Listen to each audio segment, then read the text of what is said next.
नमस्कार प्रेक्षकांनो, तर आपण बघतोय थोडं तुझं थोडं माझंचा आजचा एपिसोडच्या सुरुवातीला मानसी ती आता सुनंदा मावशीकडे म्हणजेच तेजसच्या आईकडे आली आहे आणि ती सांगते की तुम्ही तेजसशी मला बोलायला सांगितलं होतं ना, तर मी बोलले. आणि इकडे मानसी बोलली आहे असं म्हटल्यानंतर तेजसची आई नेहमीप्रमाणे म्हणायला लागते की तेजस तयारच झाला नसेल ना, तसंच यायचं, मला वाटलंच होतं तो तयारच होणार नाही, असं सगळं बोलत असतात.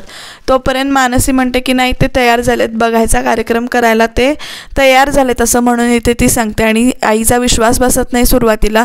काय नंतर म्हणतात त्या, काय खरंच तेजस तयार झाला आहे बघण्याचा कार्यक्रम करायला? तर ही मानसी म्हणते की हो, तेजस तयार झालेत लग्नाला. आणि हे ऐकल्यानंतर आई खुश होतात आणि मग आई साखर आणायला जातात की तोंड तू गोड केलेस, म्हणजे चांगली बातमी दिली आहेस तर तोंड गोड कर म्हणून. आणि साखर देता देता बघतात तर मानसीकडे रडायला लागते. त्या विचारतात मानसी तू का रडतेस? तर मानसी म्हणते की तुम्ही कांदा चिरताना म्हणून मला रडायला आलं. आणि मग नंतर ती स्वतःच त्यांना कांदा चिरून देते इथे. आणि अगं त्रास होतोय ना तुला, तर तू कशाला कांदा चिरतेस? तर आता नाही त्रास होत आहे असं म्हणून ती इथे कांदा चिरून द्यायला मदत करते. खरं तर तिला दुःख कशाचं होतं हे तिलाच माहिती आहे. आणि ह्या दोघींचं जे काही बोलणं चाललंय, तेजसचा बघण्याचा कार्यक्रम करायचा आहे, नुसतं ते बघण्याचा कार्यक्रमाविषयी बोलत आहेत, स्थळ आलं आहे आणि आता आपण ते पुढं जाऊया असं म्हणून ते सगळं बोलत असतात. तर छाया जी काही आहे ती इथे त्यांचं बोलणं ऐकते. आता छायाला वाटतंय की तेजसला बघायला येणार नाही आहे, तर मानसीला बघायला येणार आहेत आणि मानसीच्या बघायचा कार्यक्रम करायचा आहे. म्हणजे रणजितची आणि मानसीचं जे काही लग्न जुळायचं थांबलं होतं ते आता जुळवणार आहेत आणि ते स्थळ बघायला येणार आहे असं तिला वाटतंय. छायाला सगळा गैरसमजांचा गोंधळच आहे बरं का इथे. तेजसला वाटतंय मानसी रणजितशी लग्न करायला तयार झाले, हा त्याचा गैरसमज. मानसीला वाटतंय की तेजस गार्गीशी लग्न करायला तयार झाला आहे. आणि आता छायाला वाटतंय की बघायला जे काही येणार आहेत किंवा जो काही कांद्यापोह्यांचा कार्यक्रम होणार आहे तो मानसीचाच होणार आहे. वास्तविक होणार कुणाचा असतो तर तेजसचा होणार असतो. सगळा गोंधळ आहे आणि बघूया याच्यात कशी मजा येते ते. आणि मग ह्या सगळ्या प्रकारातून तेजसचं आणि मानसीचं नातं नवीनरित्या कसं समोर येतं किंवा कसं एकमेकांना ते कन्फेस करतात ते बघण्यात मजा येईल. त्याच्यासाठी तुम्ही चॅनलला सबस्क्राईब करून ठेवा बरं का.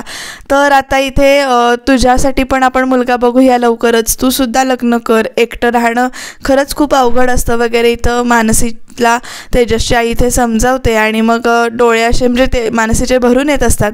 आणि इकडे बघा प्रेक्षकांनो, तेजस आलाय रणजितकडे ऑफिसमध्ये भेटायला.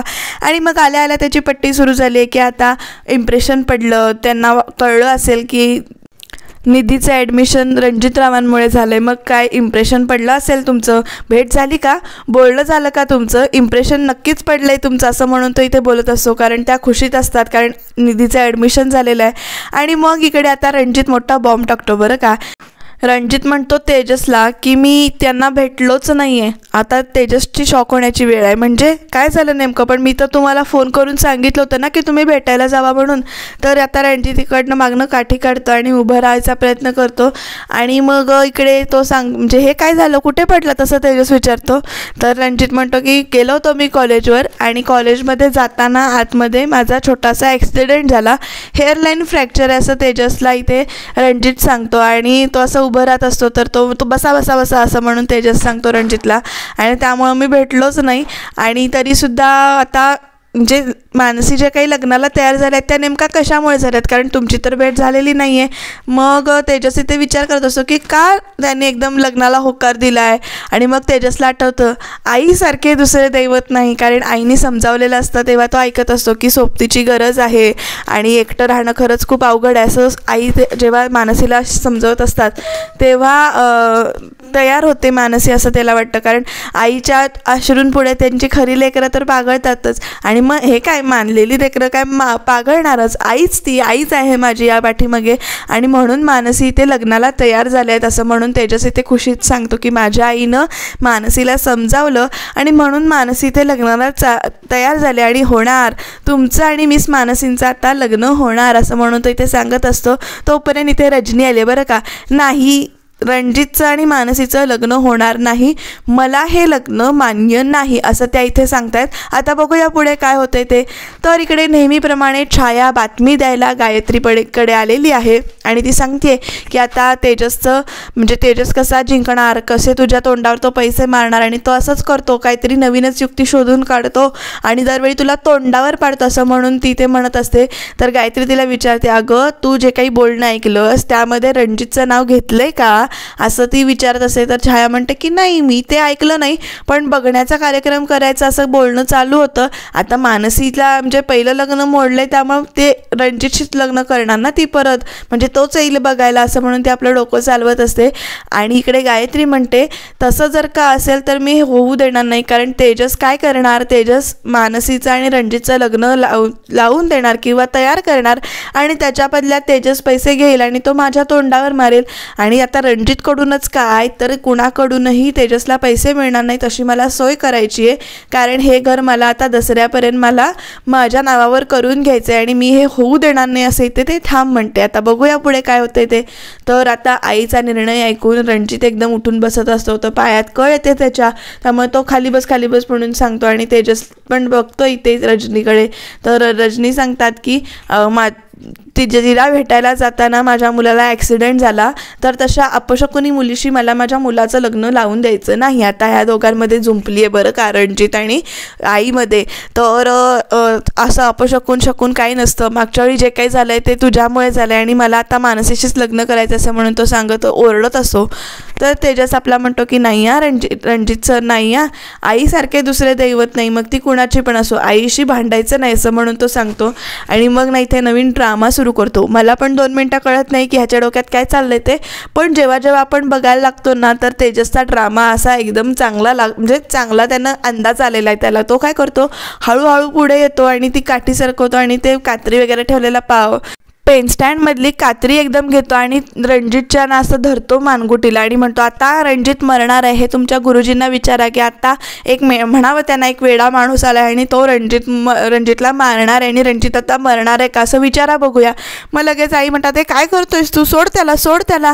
तर इथे तेजसचा डाव आहे बरं का, म्हणजे आता तो मरणार आहे का, तर नाही हा आता म्हणजे मानसीला भेटायला गेला आणि पडला ते ठीक आहे, अपशकून तुम्ही म्हणताय, पण आता काय झालंय ते सांगा.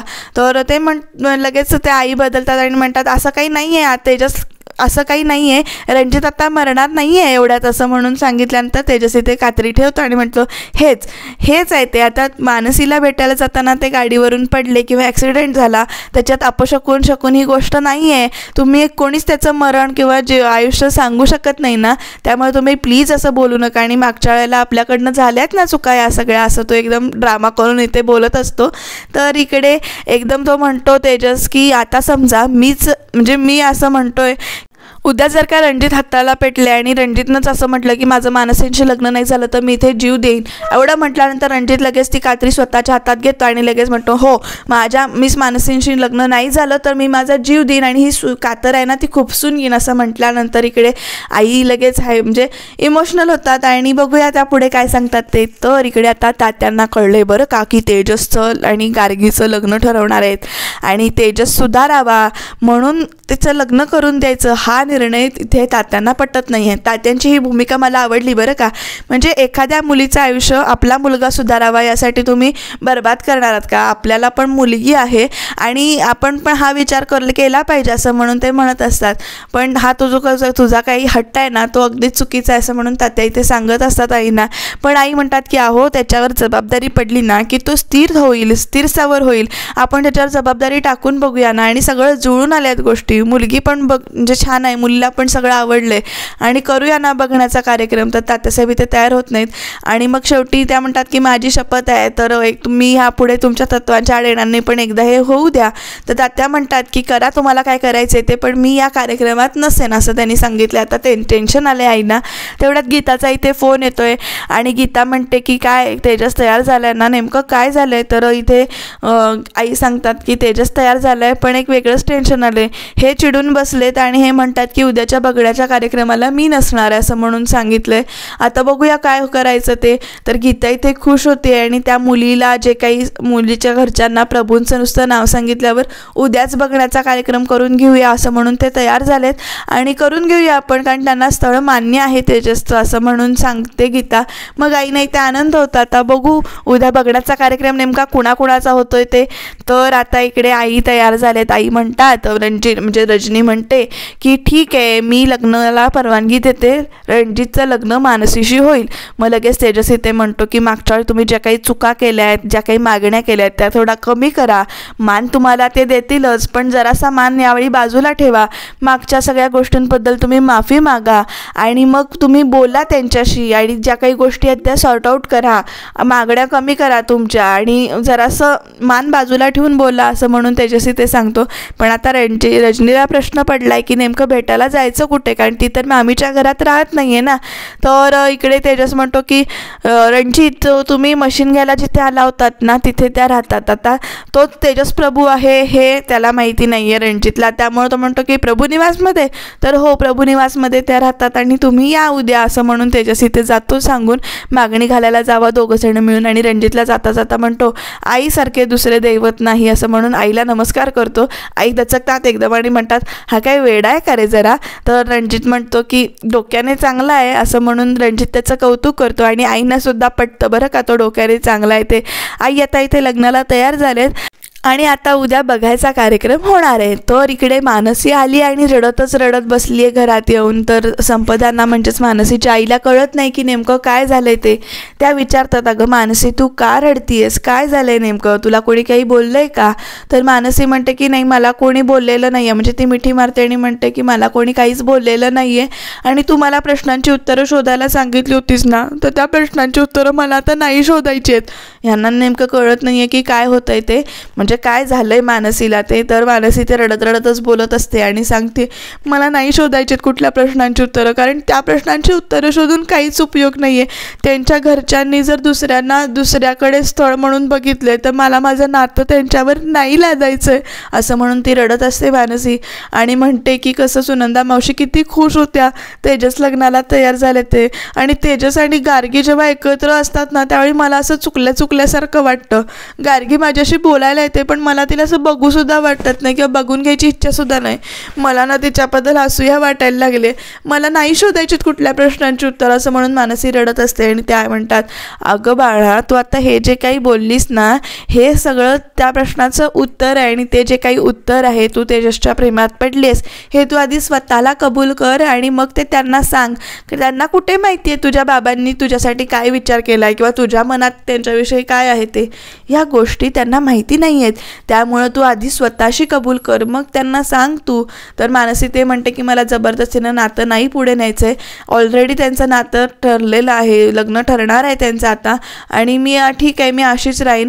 एखादी मुलगी लग्न न करता आपलं घर सांभाळत राहू शकत नाही का असं एकदम ती विचारते. आणि खरंच हा चांगला प्रश्न विचारला आहे तिनं, खरंच वास्तविकता आहे ती. आणि मग त्याच्यानंतर ते मंगळसूत्र घेते ती आणि ती संपतरावांच्या फोटोजवळ येते आणि ते मंगळसूत्र तिथे ठेवते आणि म्हणते की बाबा मला माफ करा, मी तुमची इच्छाही पूर्ण नाही करू शकत असं म्हणते आणि रडायला लागते. कारण गैरसमज हा खूप मोठा शत्रू आहे आणि इथे तर पूर्ण गैरसमजांचं जाळच विणलेलं आहे. त्यामुळं आता मजा येणार आहे बरं का, कारण इथं प्रेम कबूल न करता ती शांत बसली आहे मानसी. आणि ते उद्याच्या भागामध्ये प्रेक्षकांनो आणखीनच ट्विस्ट येणार आहे. गीता आणि आई इथे तेजसशी बोलत आहेत. तेजसला वाटतंय की त्या मानसीच्या लग्नाविषयी बोलत आहेत, पण इकडे जो काही सोफा वगैरे आणून ठेवण्याचा कार्यक्रम चालला आहे आणि त्याला शर्ट घाल म्हणून सांगितलं जातं आहे. तर तेजसला तेव्हा कळते की मी का शर्ट घालू, तर तुझ्याच बघण्याचा कार्यक्रम आहे ना असं म्हटल्यानंतर तेजस आता शॉक झाला. हे कधी ठरलं, अरे तूच नाही का रात्री बोलत होतास, किती खुश होतास तू रात्री. आता तेजस शॉक झालाय. मजा येणार आहे, बघूया काय होतंय ते. त्याच्यासाठी सबस्क्राईब करा.